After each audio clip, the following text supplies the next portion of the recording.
I think I extended. Did I extend y'all's homework? Oh, well, I did? I did? Right, and you're just now doing it? Yeah, so I thought it's about, well, you'll probably get them back. You'll probably get them back because I think I put it in as of 1 o'clock tonight or something like that. So, because of that, do we have any now? What I've also run into is, well, I've already submitted my thing. Well, you know, every once in a while, doing it on time and everything shouldn't work against you, but because I don't think there's a way you can go back in and resubmit once you've submitted it. Is there? Yeah. Yeah. Do we need to do any problems from 7? Are we all? Yes. I got 420.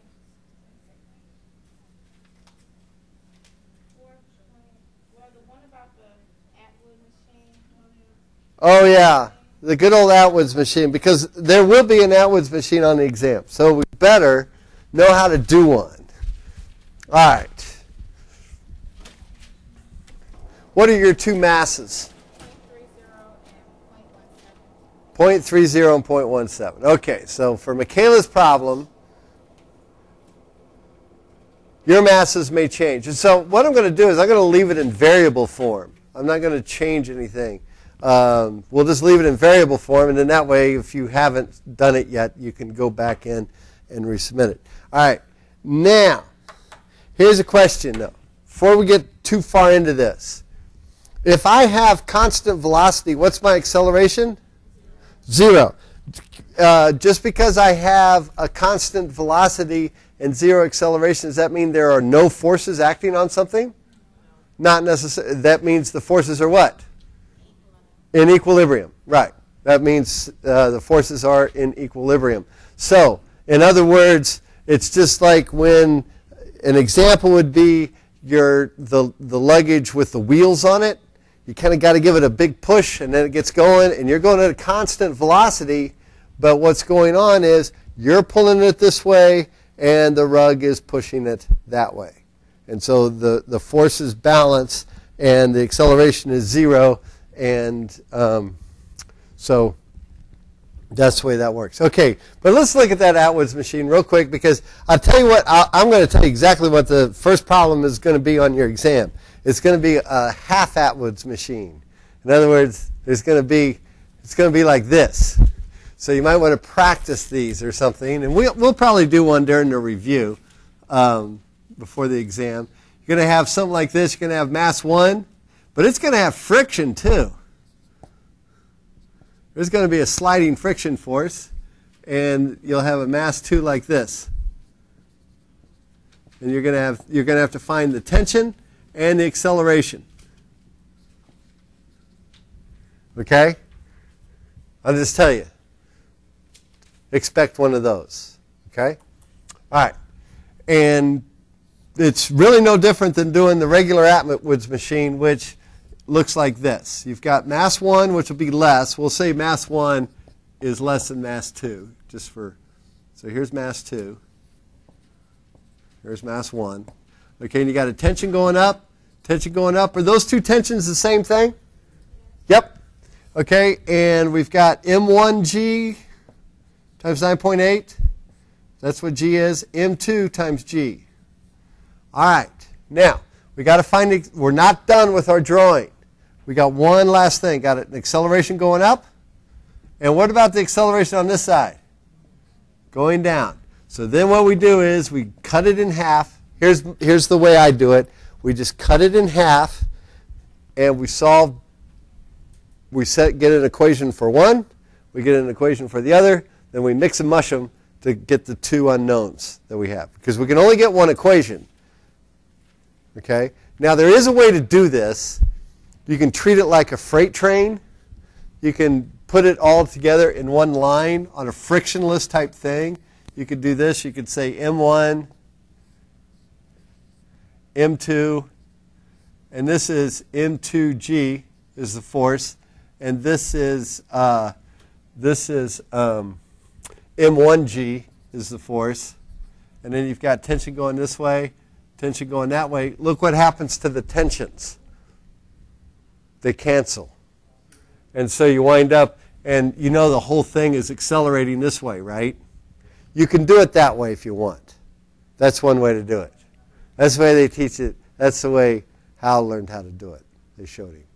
Okay, because he's saying, yeah, that's the way I learned how to do it. All right, but I like to divide it up into two things so that we don't get confused. So why did I do that? Just to confuse you, I guess. All right? But that's one way to do it. But you can't find the tension that way. You're still going to have to divide it up to look at the tension. All right, but this is one way to find the acceleration. All right, now, so what we do is I cut it in half. I say, all right, let's look at side 1 and side 2. Side 1 does this. Side 1 is some of the forces in the y direction. I'm not even going to worry about the x direction on this.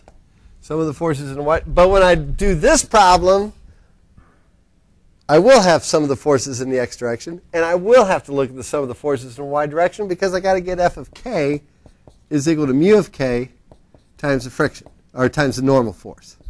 So I've got to figure out what the normal force, well, you got m1g normal, so the normal force is equal to m1g in that case. Okay, but anyway, so on this one, I've got an acceleration going up.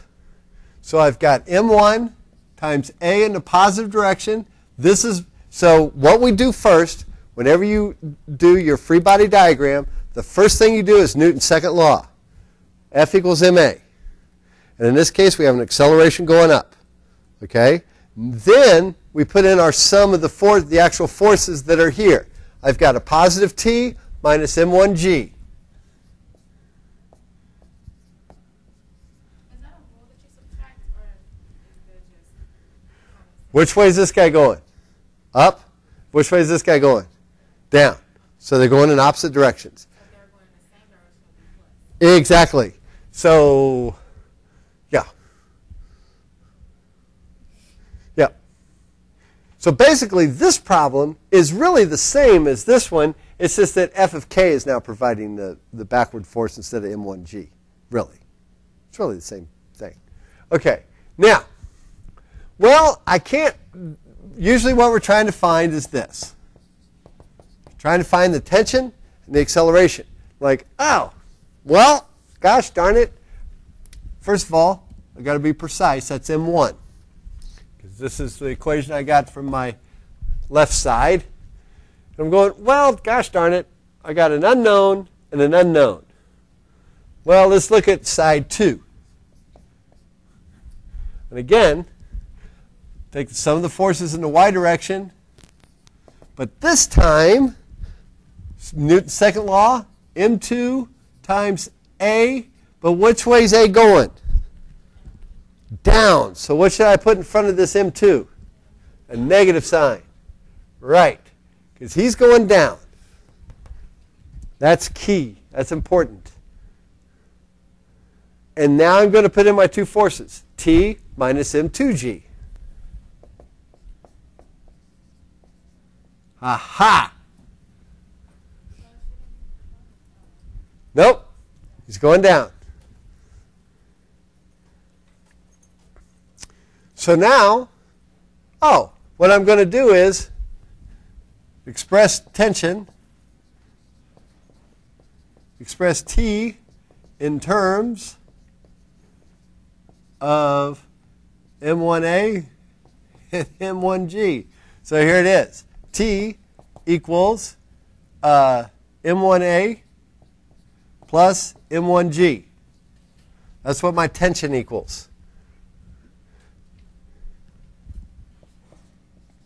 Put it in 2 over here. So I'm going to put this guy, put him right here. So I've got minus m2a equals m1a plus m1g minus m2g. And look what that does. Looky, looky. I can solve for a now without much trouble. got kind of a mess here. And I've got an algebraic mess, but that's all right. I'll subtract M1A from both sides. And I get minus M1A minus M2A equals M1G minus M2G. Factor out a negative 1 here. We'll multiply everything. I'm going to just multiply everything by negative 1. Just because I hate dealing with negative signs. All right. So here's what I wind up with. M1A plus M2A equals M2G minus M1G. Basically, I just changed the sign of everything.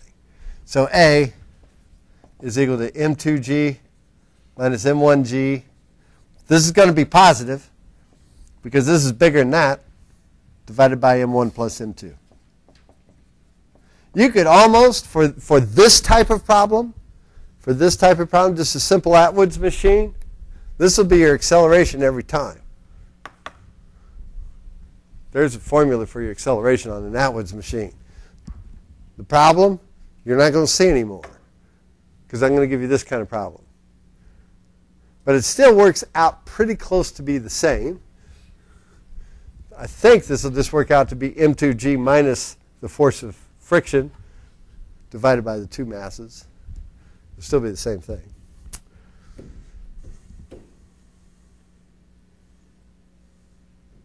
Okay. There you go. Each of you have different M2s and M1s. All right. Okay. It's enough on, yes? I have another question now. Go ahead. I'm having trouble getting the concepts of coefficients of static and kinetic friction. Okay. They'll be given to you. First of all, they're going to be given to you. Okay, they're just a number that has been assigned to certain materials.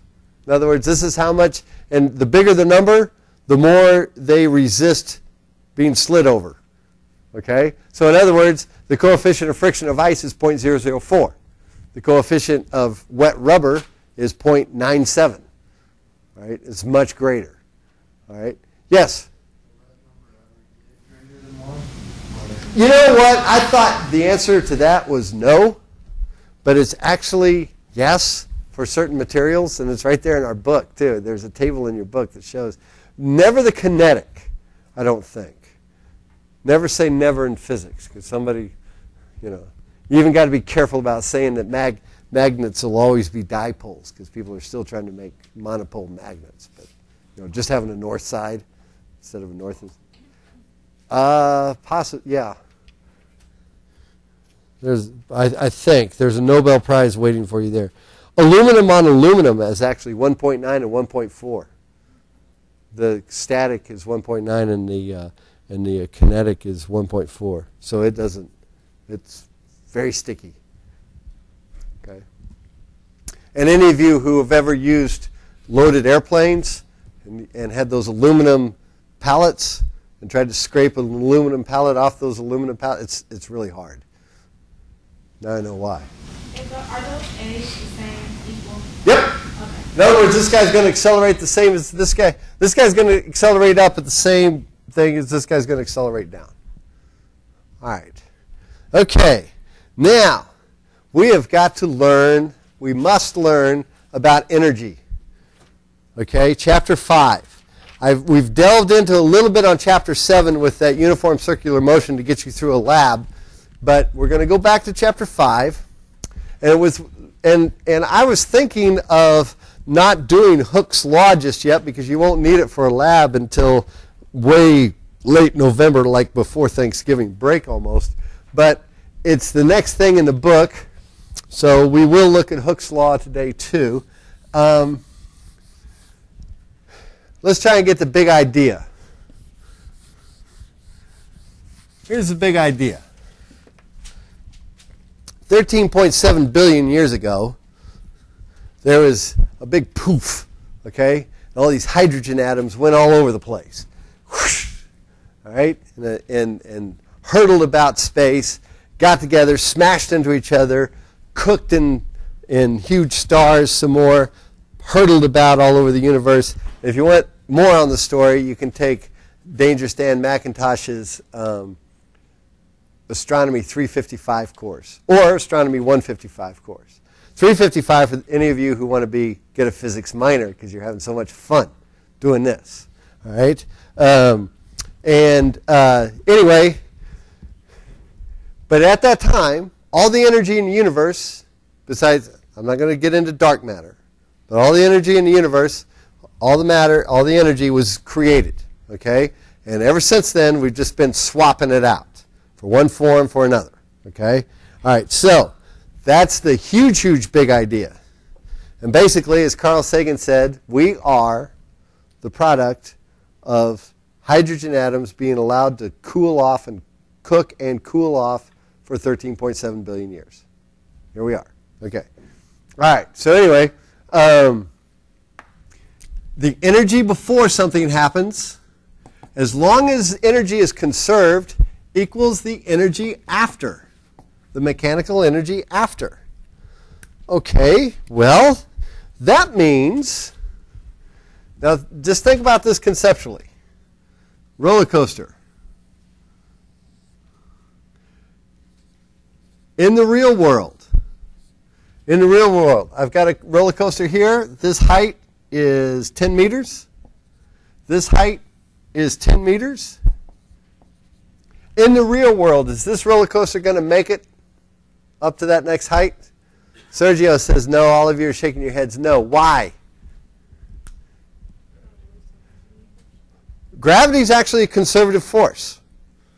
Gravity is actually what? Friction. Yeah, there's going to be friction. There's going to be energy lost to friction. There's going to be energy lost to heat. There's going to be energy lost to chatter, as they say. Clackety, clackety, clackety, clack. Parts working against each other. Okay, all that kind of stuff. And so it's only going to make it up to here. So this isn't a very good design. You get lawsuits if it only makes it to here. People get scared when it starts going backwards, except they do have some that are designed to actually go backwards like that. But anyway, but luckily, hopefully there's not another carload of people behind it. Okay, so this is a case where the energy before is greater than the energy after because of non-conservative forces. Non-conservative forces. All right, now, James brought up the idea. He said, well, what about gravity? Yeah, gravity is what's the forces that's going to pull this thing down. Okay, and gravity is the force that's going to work against it as it goes up. But what goes up must come down. If there is absolutely zero friction, no wind resistance, no chatter, no nothing, like this was a ball bearing on a Teflon track, it might just make it. If I gave it just a little bit of a push, it might just make it. Okay? All right. Okay, so that's due to non-conservative forces. So we've got these two situations. And energy is related to a thing we call work. So I'm kind of giving you all the big idea, or here's the deal, as Ting Yi would say. Energy is related to work. Okay? In other words, work is something done to an object, and energy is something an object has. All right? And work converts into energy. Okay, let's say this has a velocity right up here of 0. It just got to the top of that. Okay? Then all of the energy in this thing, we're going to negate the rotational energy of the wheels. All the energy of this thing then is contained in its height, in its gravitational potential energy. In other words, I'm holding this. I'm not going to drop this calculator, but anyway, I'm holding it up here, and it's got a potential to get ready to do some work if I let it go. And what's it going to do? It's going to go down. In other words, work is something we do to something to get it to move. We need two things to create work. We need a force and we need a distance. You all have been doing that. You all learned that in 7th grade science, that work is equal to force times distance, right? However, they left one important thing out because we don't want to scare 7th graders too bad. Here's the deal. Work, oh man, I said it again. Work is equal to force times distance, but I'm going to put these two guys right there. What do those two guys mean mathematically? Yeah, parallel lines. Those are parallel. It's the force parallel to the displacement equals the work. And I can have positive and negative work. And I kind of make a big deal of putting the dot there because it is a dot product, which gives us a scalar. Work converts to energy, which gives us work and energy. We're going to get to the work energy theorem here in a minute. But for right now, force times displacement, force times distance, equals work. And it's a dot product. It's the parallel thing. So for work is equal to the force times the cosine of the angle, theta, times distance. So if I've got something like this, and I'm pulling it like this with a force, let's say I've got a block of 5 kilograms, and it's on a frictionless thing. It's on a frictionless surface.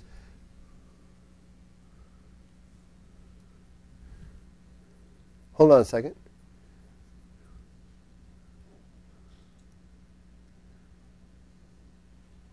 Let's say, I want to do it this way.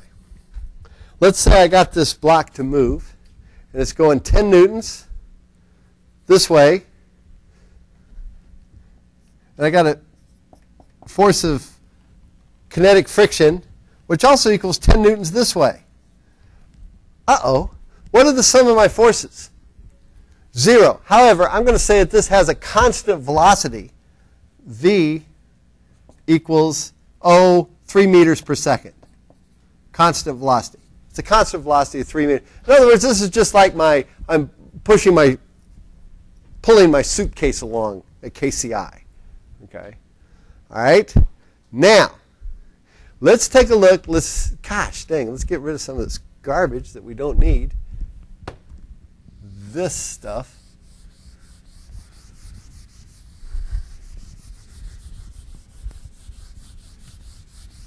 All right. So it's going along at a nice constant velocity, so the forces add up to be 0. There's no acceleration. But let's take a look at the work of, this is the person pulling it. Let's look at the work of the person is going to equal 10 newtons times the cosine. And it's going to displace 5 meters. Okay? We're going to find the work that it took to move that thing 5 meters. All right? What's the angle between the force and the displacement of 5 meters? What's that angle? They're parallel, so the angle would be 0, right? So the cosine of 0 times 5. What's the cosine of 0? 1. 1. Yeah, the cosine of 0 is 1. And so this is 10 times 5. So this would be 50 Newton meters, which would be 50 joules. A Newton meter is a joule, scalar quantity. Scalars can also be negative. You can also have, because I can take energy away, like right here, all these non-conservative forces on the roller coaster, that's taking energy out of the system so that my car can't get back up to the top here. All right? That's positive 50 joules. Let's take a look at the work of the frictional force. Well, that was 10 newtons times, it's going this way. The displacement is going this way. What's that angle? What's this angle? 180. It's a 180, okay? So this would be the cosine of 180. What's the cosine of 180? Negative 1. So this is doing work is equal to negative 50 joules. So the work net of this system, the net work done in this system is what? 0. Yeah, 0.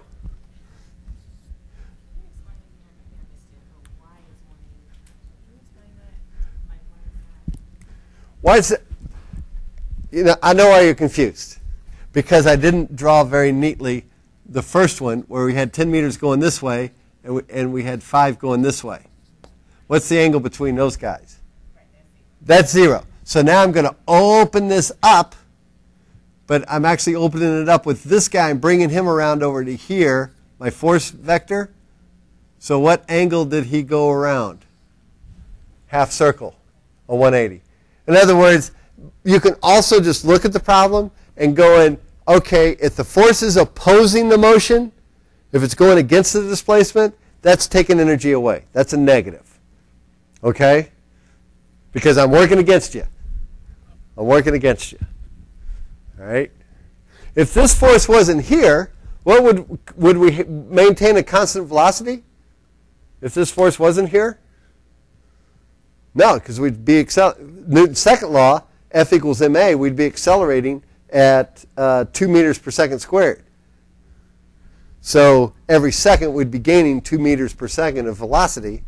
And pretty soon, after 2 minutes, we'd be going the speed of sound through KCI. That's why we can't accelerate for very long. That's why, so what's that? What caused it to move? If the participant is 0, why is it going 3 meters per second? Like, what forces causing it to move the displacement of 5 meters? Oh, Michaela's getting to the very crux of why chapter 4 is so darn hard, okay, and why Newton's laws are kind of confusing. Okay. Crates is sitting there. It's not moving. I'm going to apply a force to this thing to actually get it to eventually move. So I apply a force, and there's nothing here.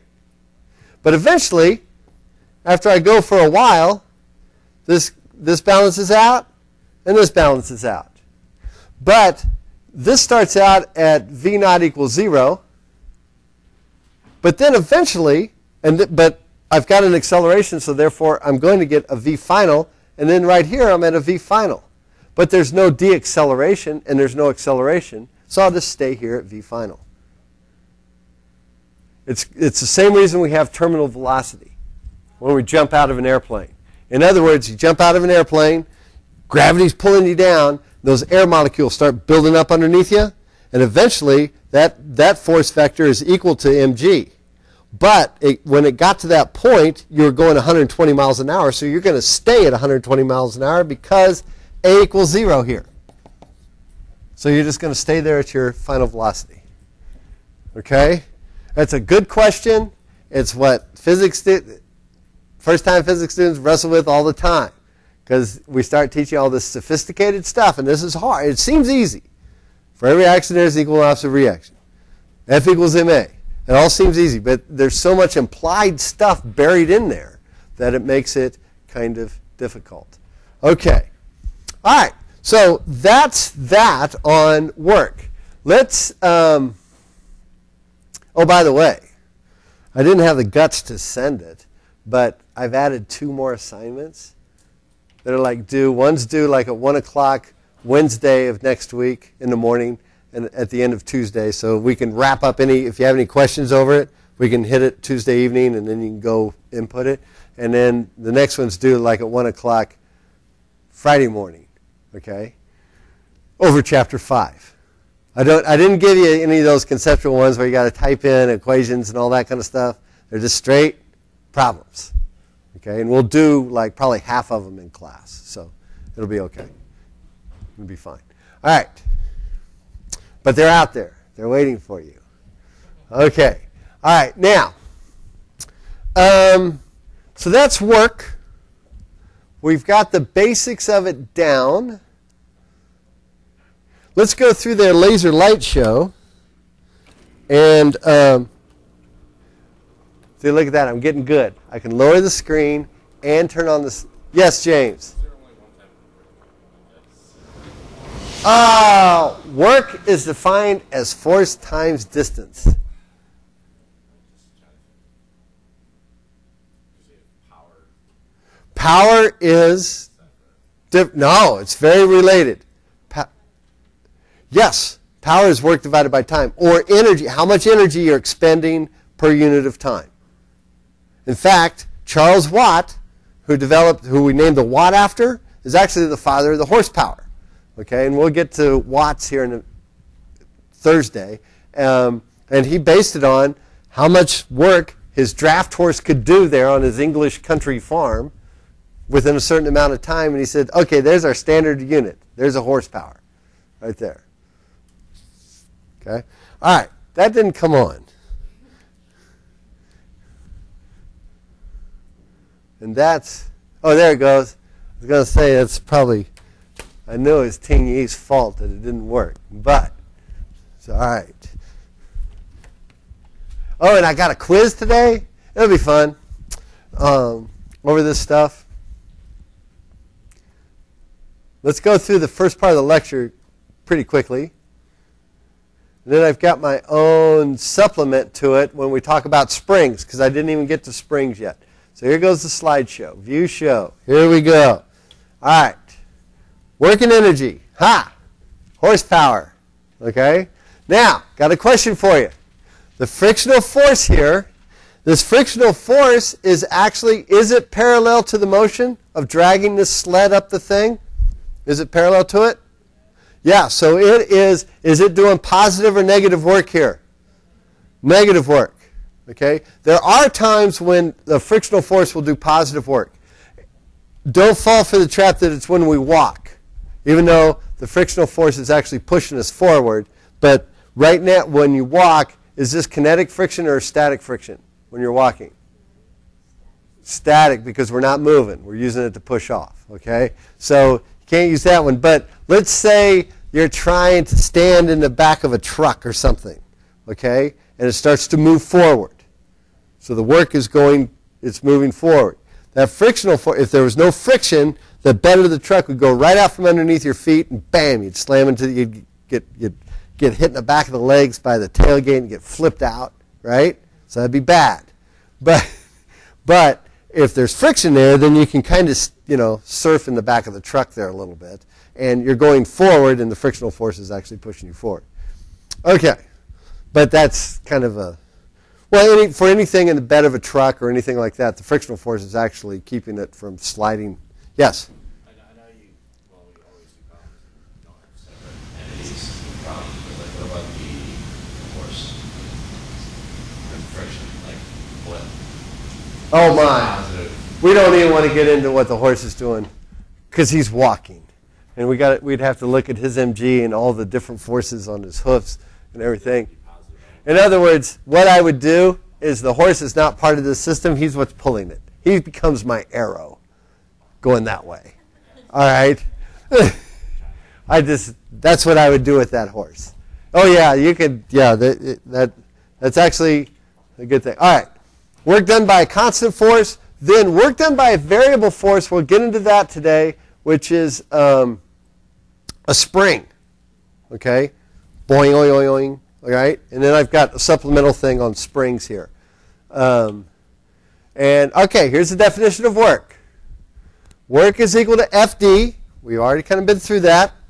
And displacement, the component of the force, is parallel. All right, to that displacement. Component of force that's parallel to the displacement. Okay. All right. In A, mechanical work, the way in physics, the way we define it, is any work being done here in picture A? No, because there's no displacement.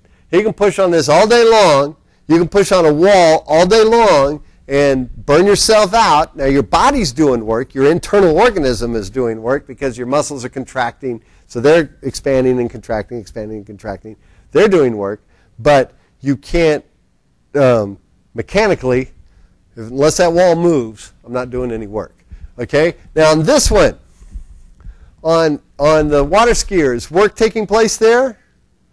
Yeah, because you got the tension in the rope is pulling him along parallel to the distance. Let's say he's going at a constant velocity. He's gotten up. This is kind of getting back to Michaela's question. He's gotten up out of the water. He's accelerated, and now the boat is just cruising along at a constant velocity. What is doing negative work in this case?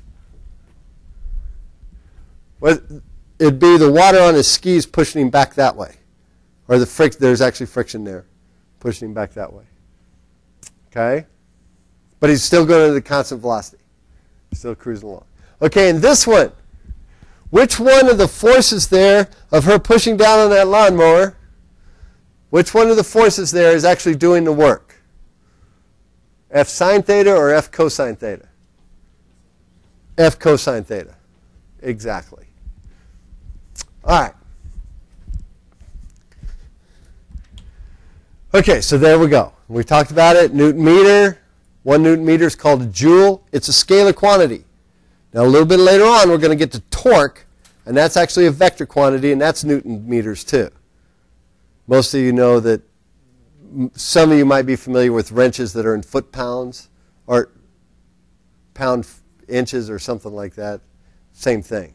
But anyway, this is Newton meters.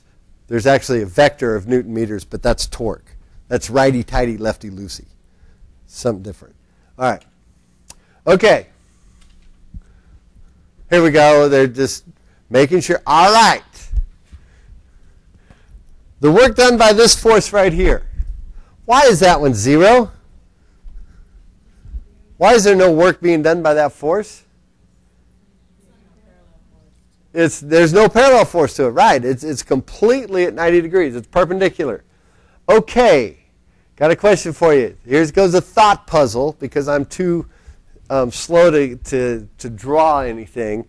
Let's say we've got a bowling ball hanging on the end of a long rope. Got nice tension in the rope. I let the bowling ball go in a pendulum. Is that rope doing any work on that bowling ball? Think about it. Is the rope doing any work on the bowling ball? Okay, let's try this again. I let the bowling ball go. Why does it even go? What causes weight of the bowling ball? There we go.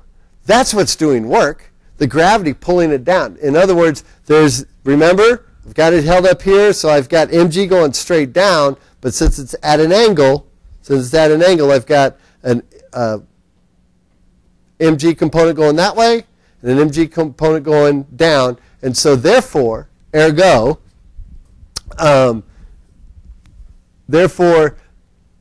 the gravitational component is the force that is parallel to its motion. Tension is always perpendicular, so tension does no work, ever. Okay? And put this in the back of your brain too. The magnetic field does no work either. But that's for next semester. All right.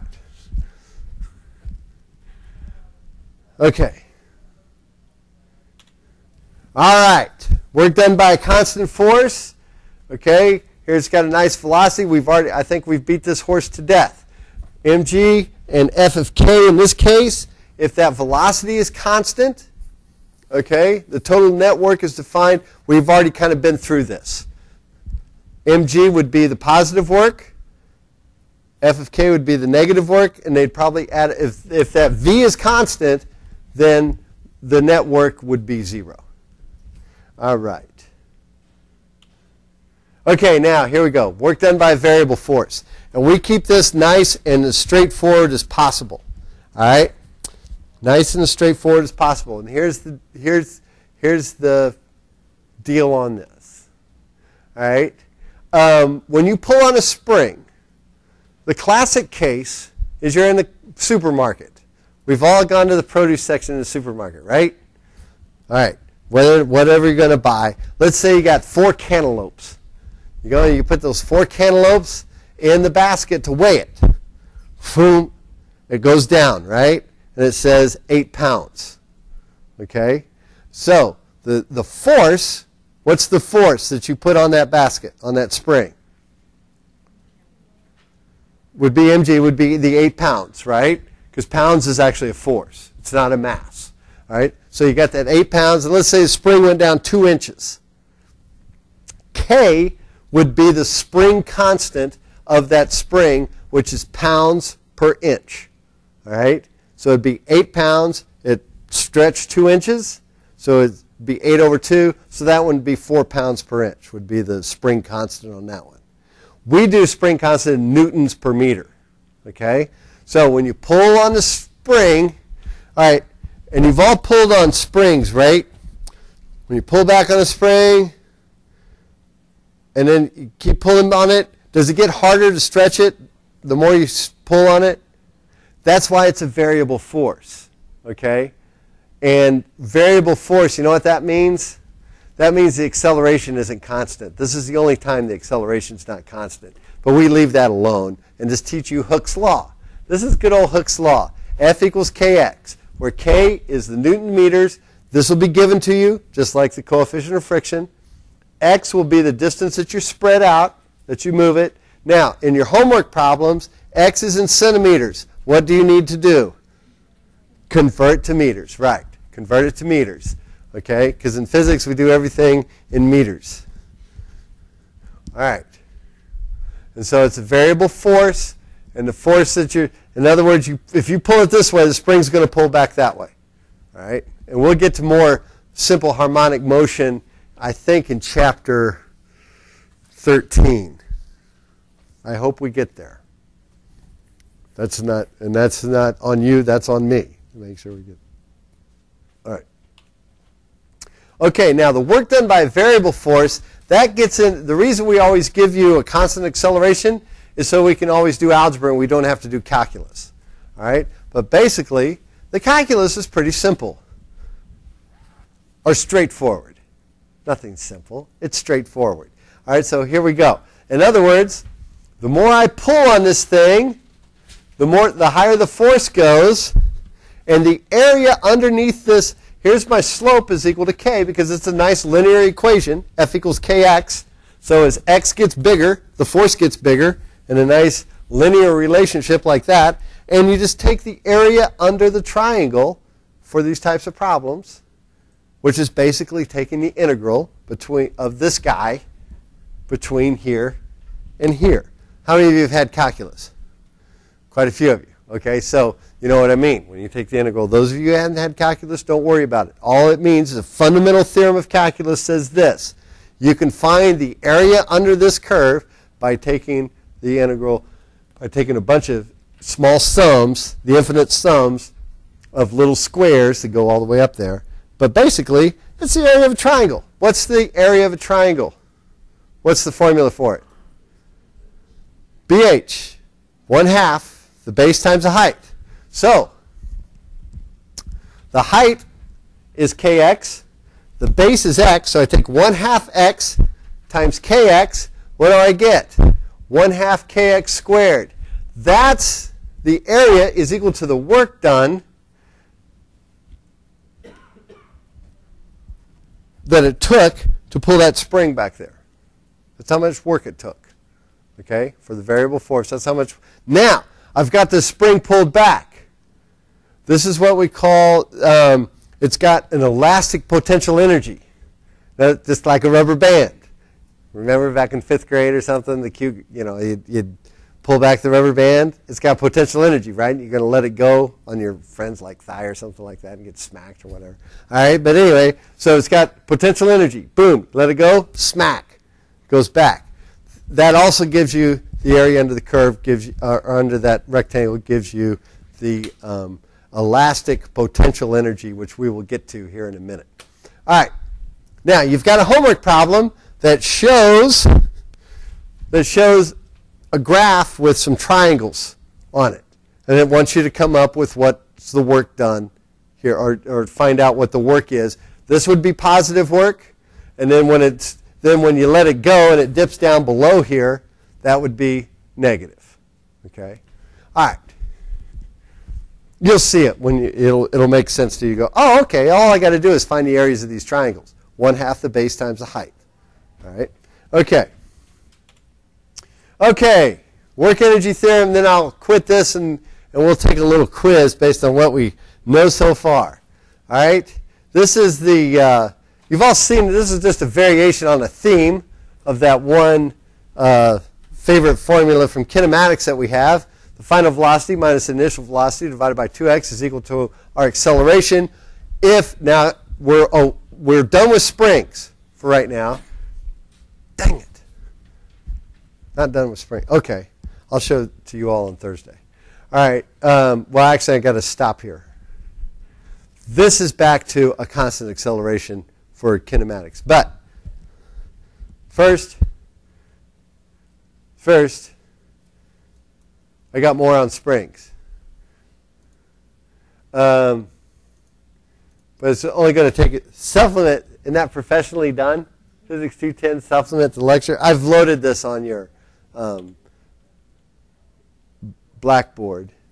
But anyway, the main thing I wanted to get to was, let's say,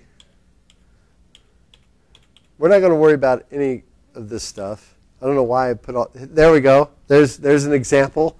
If this is 160 and this is 0.24, you find 1/2 the base times the height, and you could find out the work done in that area right there. All right, but anyway, here's a question for you. What I wanted to get out of all this, and I'm kind of going through, there's Hooke's law. So the K would equal 1600 or 160 divided by how far it's stretched. And so you get 160 divided by that, Newton meters. That's 667 newtons per meter. That's K. It's always in newtons per meter. All right, now, let's say you've got K, you've got a spring. It's a pretty strong little spring. And it's 1,000 newtons per meter is K. I cut the spring in half. Now what's K for my two pieces? 500 or 2,000? Okay, let's think about it for a second.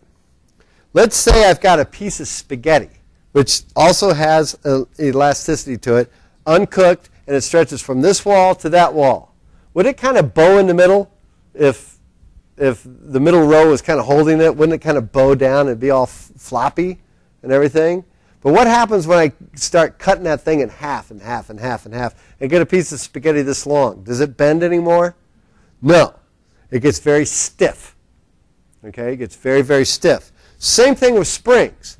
The more you cut them in half, the higher this K goes up. Let's just think about that for a minute. What happens if we take 160 and, okay, we took 160 and just, no, that wouldn't work. I was going to divide that. Oh, yeah. If we took the same 160 and it was all the way up here at 0.12, that would double this thing, right? That would double that. Okay. Okay. So in other words, if you cut the spring in half, you double the K. You double the spring constant. Because the shorter the spring gets, the stiffer it gets. And the stronger it pulls back. Okay. I don't think they go into that. All right. Now, we talked about the elastic potential energy of the spring. Here's the potential energy of the spring. It's 1/2 kx squared.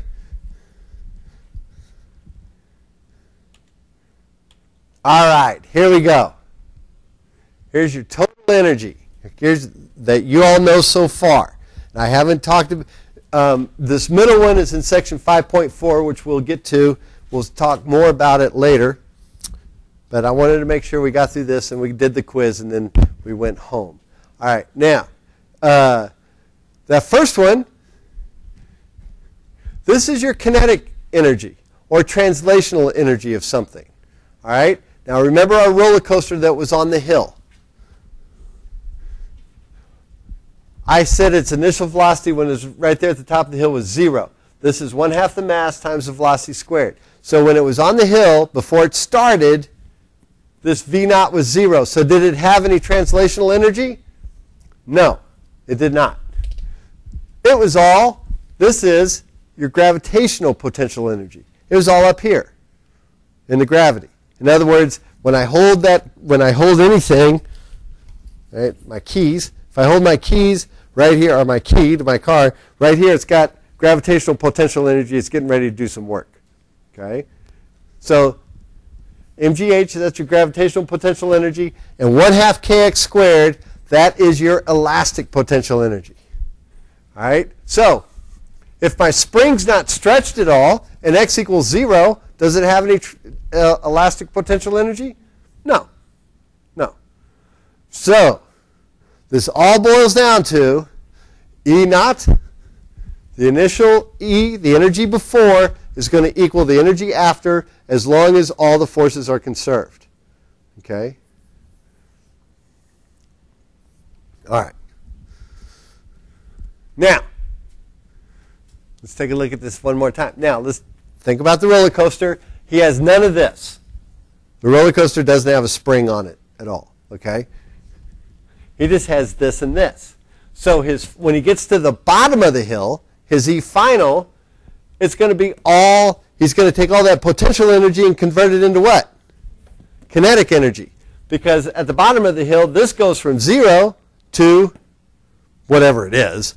And this goes from whatever it is down to 0. They just trade flip-flop. Okay? If forces are conserved. There's friction, noise, chatter, all that kind of stuff in there. Then we have to find out what the work is by those non-conservative forces, which will be negative. And we've got E naught minus E final does not equal 0. In other words, if E naught, if the E initial, the energy at the initial, equals the energy at the end, if they're equal to each other, and I take E initial minus E final, then that equals 0. Okay. That's not the case if there's non-conservative forces, non-conservative work. I take WNC, well, we'll get to that later. All right, so there's the translational gravitational elastic. Now here we go. Bungee jumping. This is pretty good. I like this slide. Dr. Kruger came up with this slide. Right here. What energy is taking place right here while you're standing on the platform? Gravitational potential energy. Okay? What about right here? What do we have going on here? Which two energies are taking place now? Okay, all right, somebody said not yet on the elastic because it looks like it's still slack. So there's no elastic potential energy. This is his gravitational potential energy is going down, but what's going up? His kinetic energy is increasing. And then right here, it looks like we're almost to the end of the rope, so we've still got a lot of kinetic potential energy. The gravitational potential energy is kind of going away. And now, when it's completely stretched out and he stops, if we had this as our reference, in other words, this is H naught, and this is H final, and we let H final be 0 right here. His gravitational potential energy is completely gone. He's stopped. Kinetic energy is completely gone. It's all in 1/2 kx squared now. Okay? It's all in the elastic potential energy. Okay. That's good. So springs for bungee jumping, we've already talked about it. It's Hooke's law. Here's the origin of bungee jumping. And I did have the National Geographic thing, but it takes a little bit too long.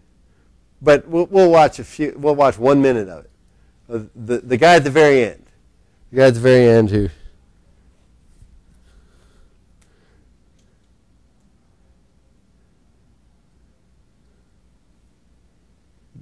These are slides I stole from our physics sport. Is it going to open? I was thinking about it.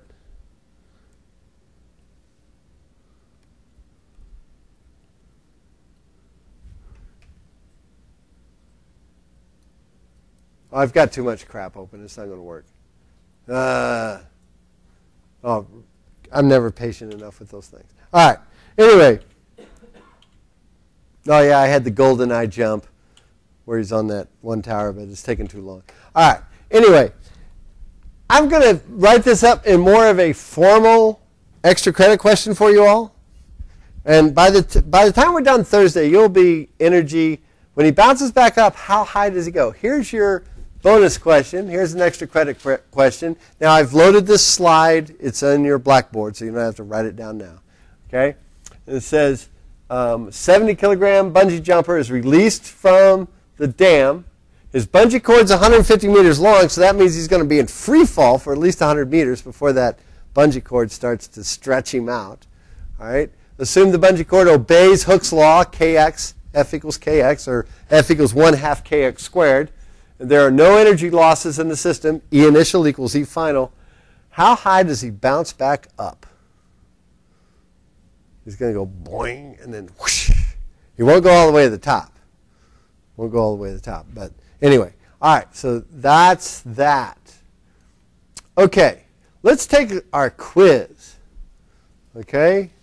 It'll be fun. Yeah, just take out a sheet of paper. Remember, it's not really a quiz. This is kind of in-class little thing. Take about 5 minutes here. Because I've given you all the big ideas of the thing. Okay?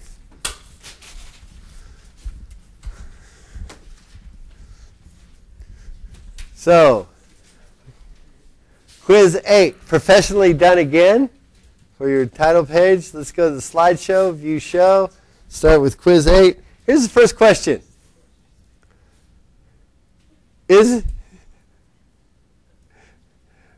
Colin, are we ready? All right, cool. It's fine. All right. Is it possible to do work on an object that remains at rest? Discuss. Rhode Island. It's not a road. It's not an island. Discuss. If you want to.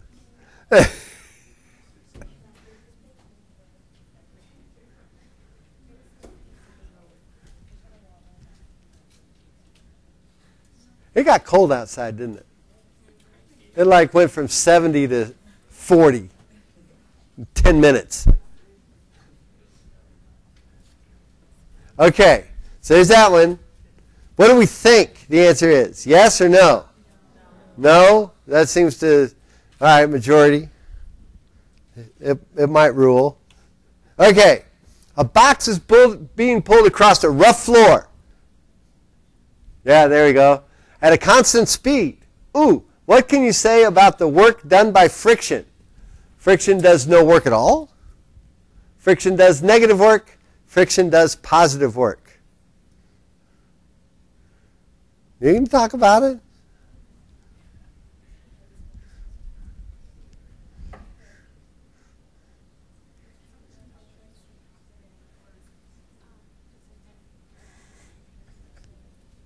And Molly, no getting answers from Ting Yi. Okay.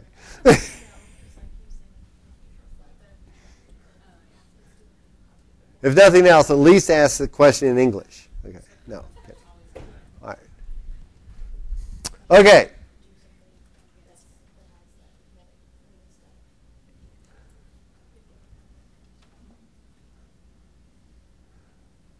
Which one is it, do you think? B? Okay, we'll see. We'll see. I think you guys might be onto something. I think you guys figured this out. Could friction ever do positive work? Yeah. It caused so much controversy this afternoon that I decided I better go into that. Yes, it can. But don't get it confused with when you're walking, because that's static friction. Okay. All right. This is a good one. I love this one. Little thought puzzle here. In a baseball game, the catcher stops a 90-mile-per-hour pitch. By the way, when did the Tigers play the Twins? Has that already been done? It's happening now. Oh, okay. I'm sorry. Darn. Detroit was winning? 3-0? Oh, and they had that young kid. Oh, well, sorry. Okay. In a baseball, you guys want to get back to it. All right. In a baseball game, the catcher stops catcher stops a 90-mile. He stops his fast pitch. What can you say about the work done by the catcher on the baseball? Catcher's done positive work. Catcher did negative work. Remember, think of the direction of the motion and what the catcher does to it.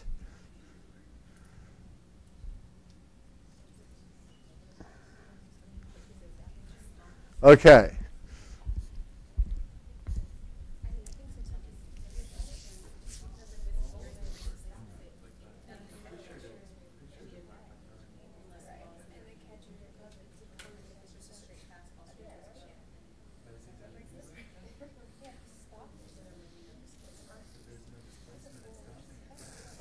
We're stuck on the displacement thing. Rashana, who has experience with this, she's a little softball player, Mighty Ruse softball team.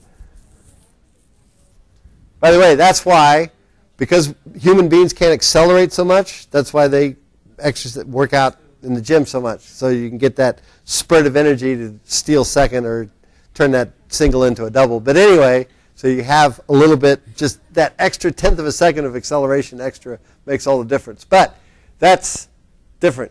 Now wait a minute, now hold on now. There is a displacement. It dents the glove. It pushes in like this. There is some display, and in fact, how do you catch an egg? We'll get to this in chapter 6, actually, when we talk about momentum. If someone tosses you a raw egg, how do you catch it? Like this, right? Just naturally. See, human beings are natural physicists. It would have been great, physics would have been great if they'd have just left the math out of it. But anyway, because what you're doing is you're extending the time on catching the thing, so it displaces out the force, so it's not so strong coming back. All right, so actually that catcher is providing a force that's going this way against something that displaces that way. So what kind of work is he doing? Yeah, he's doing negative. But I really like the discussions I was hearing when you're saying, well, he does no work because there's no displacement. There's a little bit, okay? And there's actually work because he stops that thing from displacing anymore. So he's got to push against it. All right. Good. All right. A ball tied to a string or a bowling ball that we're going to let swing in a pendulum motion. What about that tension? Does it do any work? It sounds like they're disintention, but they're really not. I mean, it does no work at all. Yes, because it's perpendicular to the path. Exactly. Because tension is always perpendicular to the path, so therefore it won't do any work. All right, next one. Okay. I stepped in it big time this afternoon because I came up with my answer and I said, if my answer is wrong, then I'm canceling class till January. And I was wrong. I couldn't believe it. I said, then I had to go back on it and say, all right, if you want a grade, you better be here on Thursday. But anyway, now I know the right answer. So don't feel bad if you screw this up. But take a good look. Remember, the forces that are going to do work are the forces that are parallel to the displacement. All right? So, box is being pulled up a rough incline, so right away we know there's friction working against it.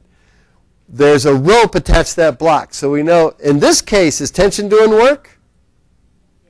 Yes. In this case, tension would be doing work. All right? And there's also one other force doing some work. What's